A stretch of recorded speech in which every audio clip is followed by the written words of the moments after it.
Welcome, Maria Theresa. I'm so glad you were able to make time in your schedule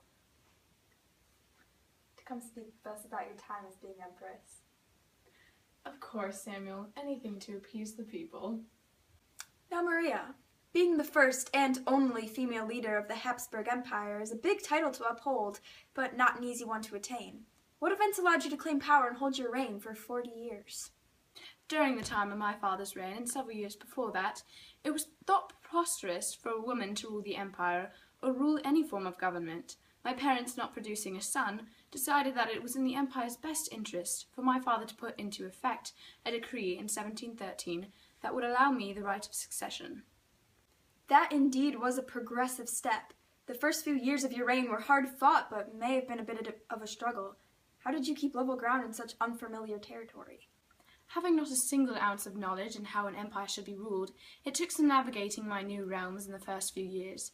I remained headstrong and used my resourcefulness as well as my love for the people and the success of the empire to strive for the ultimate goal, peace.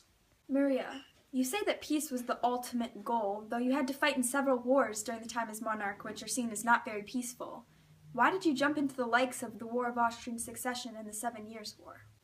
The War of Austrian Succession was started only because adjacent leaders were unaccepting of a woman taking over the throne after my father just died.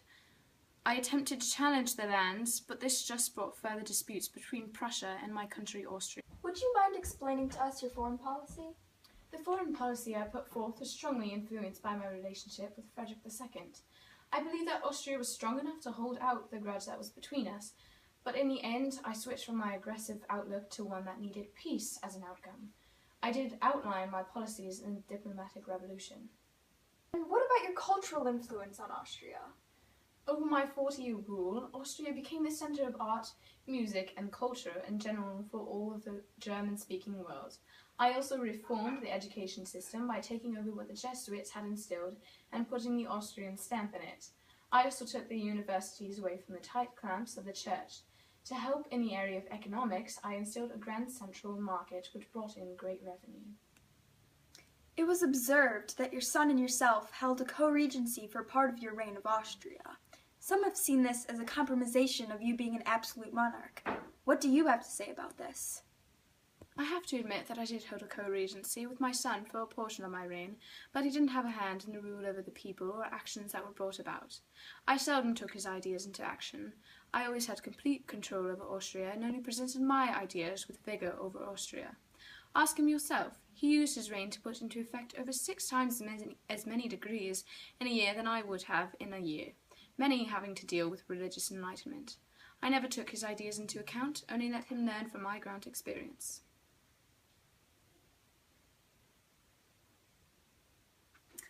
You say this with confidence, although there's also evidence that you allowed Joseph to take over control of the military and assist Wenzel Anton in influencing the foreign policy.